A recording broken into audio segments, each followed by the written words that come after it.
दहाड़ न्यूज जौनपुर, सच दिखाने की हिम्मत दहाड़ न्यूज पर। आप देखते रहिए दहाड़ न्यूज। नमस्कार, मैं कपिल देव सिंह।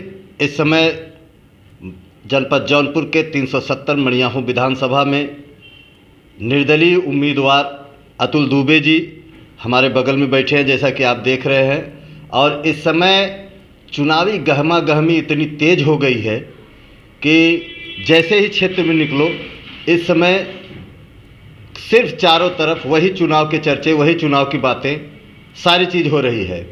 सबसे पहले तो आपका हमारे चैनल में स्वागत है अतुल जी। आपने अपना कीमती समय निकाल कर हमारे चैनल पे दिया और हमसे वार्ता करने के लिए, चुनावी मुद्दों पे, अनदर मुद्दों पर बात करने के लिए आपने हमें समय दिया। उसके लिए आपका बहुत बहुत धन्यवाद। सबसे पहले तो मैं आपको बधाई देता हूं कि आप 370 मड़ियाहू विधानसभा में एज ए निर्दलीय उम्मीदवार के रूप में उतरने जा रहे हैं और जनता आपको पसंद भी कर रही है।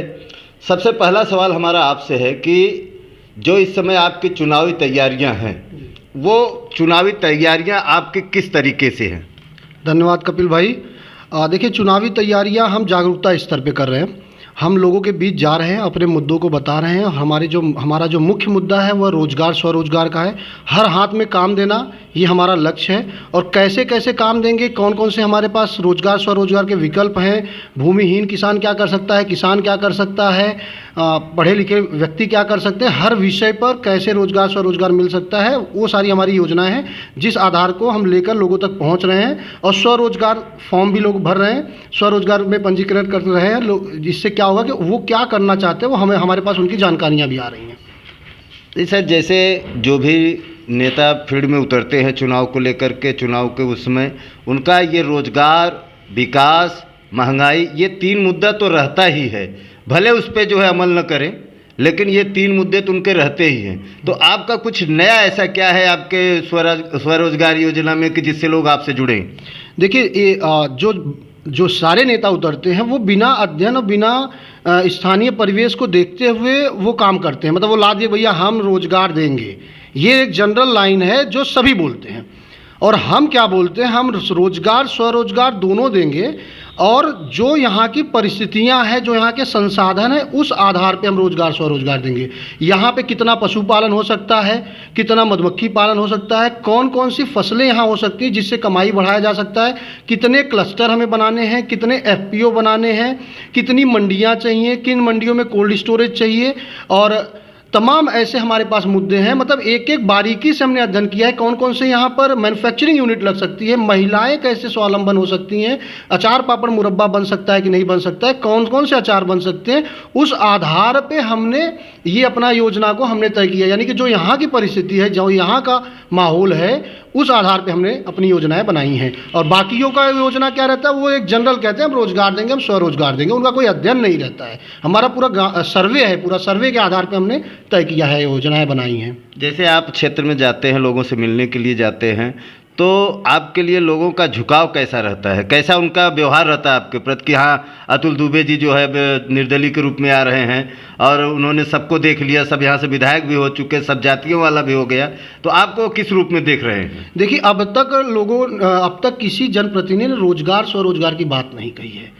तो जब हम लोगों के बीच जाते हैं और हमने अपनी योजनाओं को उन तक, जैसे ही हमने अपनी योजनाएं उन तक हमने चर्चा किया, ये समझिए कि सामने से लोग कहते हैं भैया हम इतने वोट के हम आपको दिलाएंगे, हमारा रिश्तेदारी यहाँ पे है, आप वहाँ जाइए मिल लीजिए। यानी कि जो हमारी योजनाओं को सुन रहा है, जो हमारे मुद्दों को सुन रहा है, जो हमारे तरीक़ों को सुन रहा है, जो हमारी नीयत को देख रहा है, वो हमसे जुड़ रहा है। यहाँ तक कि जो हमारे मित्रगण हैं व्हाट्सएप स्टेटस या फेसबुक पे शेयर करते हैं, तो सामने से हमें फ़ोन आता है, आप हमारा व्हाट्सएप चेक कर सकते हैं, सामने से मैसेज आए कि भैया हमें आपकी योजनाएं बहुत पसंद आ रही हैं, हम आप अपने गाँव से आपका समर्थन कर रहे हैं। तो इस बार मड़ियाहू में कुछ ऐतिहासिक होने वाला है, जो आज तक शायद नहीं हुआ है राजनीति में, जो अपनी जान पहचान की राजनीति में आज नहीं हुआ, आज तक नहीं हुआ है। यहाँ पर मड़ियाहू में सबसे बड़ा इस समय मुद्दा चल रहा है कि भदोही से लेकर के जौनपुर तक जो रोड की हालत है, इसके पहले भी विधायक रहे, वर्तमान में भी विधायक है, सरकार भी है, लेकिन ये रोड की हालत जो कि त्यों बल्कि और भी ख़राब हो गई है। ये क्या आपके मुद्दे में नहीं है? देखिए कैसा है, दो चीज़ें हैं यहाँ पर। पहला तो अब ये पास हो गया है और उस पर काम भी धीरे धीरे शुरू हो रहा है, लेकिन इतना दिन जो हमारी जनता यहाँ पे संघर्ष की, जो तकलीफ़ें झेली हैं, उसका कारण, मूल कारण हमारी जनप्रतिनिधियों का गैर जिम्मेदाराना रवैया रहा है। देखिए विधायक के अंडर में ये नहीं आता है नेशनल हाईवे, लेकिन उनकी पैरवी का बहुत असर होता है। आप जैसे ही जौनपुर का बॉर्डर, मड़ियाहू का बॉर्डर, आप बनारस की तरफ जाइए, एक नंबर का रोड मिलेगा। आप मड़ियाहू विधानसभा को छोड़ के जैसे ही आप पहुंचते हैं भदोही में, आपको एक नंबर का मिलेगा। जैसे ही आप मछली शहर में, मछली शहर विधानसभा यही हमारे किशुनपुर से आप रोड देख लीजिए, बेहतरीन रोड आपको मिलेगा। जैसे ही आप ये जौनपुर में पहुँच रहे हो, बेहतरीन रोड मिलेगा। ऐसा क्या कारण है कि ये मड़ियाहू जो विधानसभा है, यहाँ की सड़कें गड़बड़ हैं।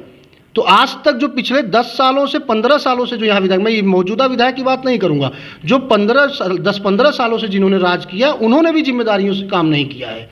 तो सभी ये तीनों पार्टियाँ हमारे यहाँ पिछले 15 साल में, बसपा, सपा, बीजेपी गठबंधन, ये तीनों पार्टियों के यहाँ पे विधायक रहे हैं। ये तीनों जिम्मेदार हैं यहाँ के लिए कि हमारा मड़ियाहू कहीं का नहीं रहा। बगल में बनारस की सड़कें आप देखिए, एक नंबर की सड़कें हैं। तो वहाँ जनप्रतिनिधि भदोही देखिए, आप यहीं बगल में मछली शहर देखिए, जो हमारे जौनपुर जिले का है, मुगरा बादशाहपुर एरिया मछली शहर, बेहतरीन रोड है। क्यों हमारा रोड नहीं, जबकि ये बहुत व्यस्त रोड है। मिर्ज़ापुर से जो भी यहाँ से गिट्टी बालू से लेकर तमाम यहाँ से उद्योग के सब यहाँ से सप्लाई होता है, आगे की तरफ जाता है, नेपाल तक यहाँ से जाते हैं सब ट्रकें। बहुत व्यस्त रोड है, खराब सड़क होने के बाद भी ट्रकें भरी रहती हैं, यहाँ पर आती जाती रहती हैं। वर्तमान सरकार का कहना है सर, उन्होंने अभी 4.5 साल पूरे होने के बाद अपनी उपलब्धियों को गिनाया था। उन्होंने बताया कि गरीबों के लिए हमने ये किया, आवास कर दिया, उज्ज्वला योजना किया, पेंशन दिया, तमाम प्रकार की बातें कही हैं। जबकि अगर हम ग्राउंड रिपोर्ट देखें तो 50% तो सही है, लेकिन 50% अभी भी झूल रहे हैं। इस पर आप क्या कहेंगे? देखिए, जनता और सरकार के बीच का एक कड़ी होता है जनप्रतिनिधि। सरकारी योजनाएं वहाँ से चलती हैं, सरकार किसी की भी रहे, कोई कम कोई ज़्यादा योजनाएं आती हैं।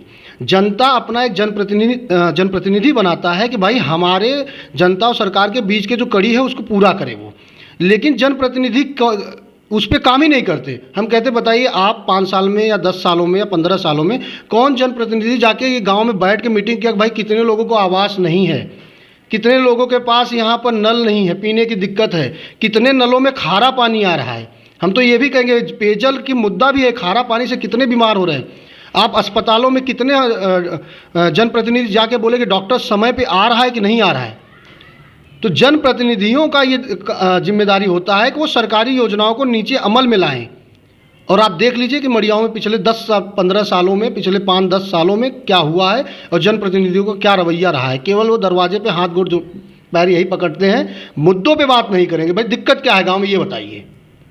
तो ये हम करने वाले हैं, पूरा एक अलग ही तरीका। यहाँ पे हम राजनीति को यही बदल देंगे, यहाँ का तरीका ही बदल देंगे, जनप्रतिनिधि की जिम्मेदारियों का एहसास करा देंगे चुनाव जीतने के बाद।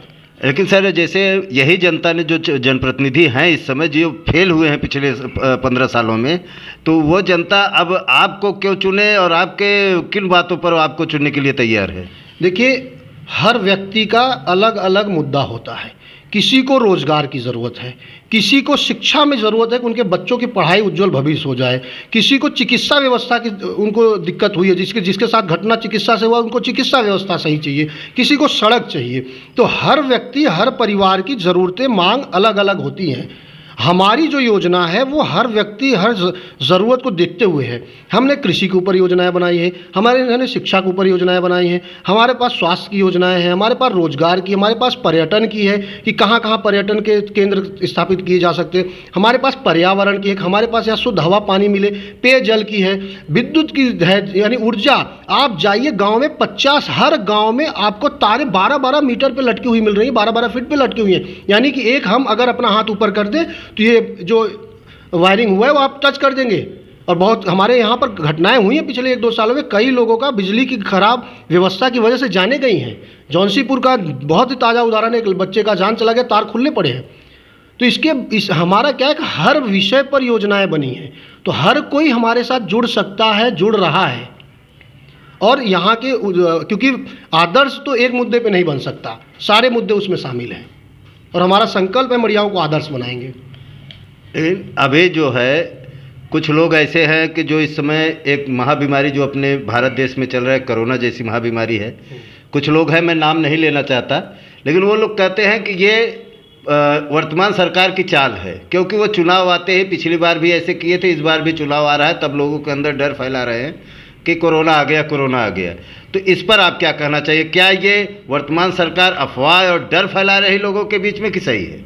देखिए, हम राजीव दीक्षित जी के समर्थक हैं और स्वदेशी अभियान के लोगों का रवैया और सोच बहुत अलग इन चीज़ों पे है। इन सारे नेताओं का जो फर्जीफिकेशन डायलॉग है अलग है। अगर हम आपके चैनल पे आज कोरोना के ऊपर कुछ भी बोलेंगे तो ये समझिएगा कल हमारे ऊपर FIR हो जाएगा।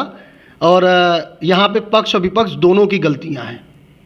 ये सारा का सारा माया जाल जो चल रहा है ये कॉर्पोरेटों का है। छोटी से चीज़ को बड़ा करना इनको पता है।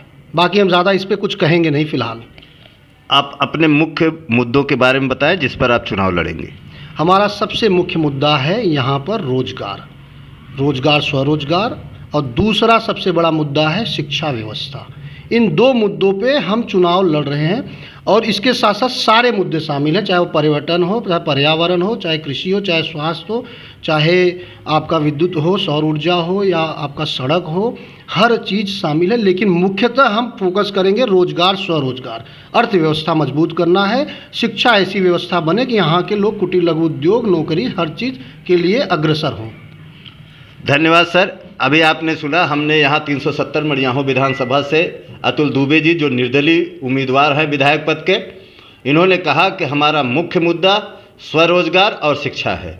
और सही भी बात है, अगर सही मायने से देखा जाए तो अगर जो सबके हाथ नौकरी वाली बात है, अगर सबके हाथ में रोजगार होगा तो उस क्षेत्र का विकास ऑटोमेटिकली होगा, उसमें दो राय नहीं है।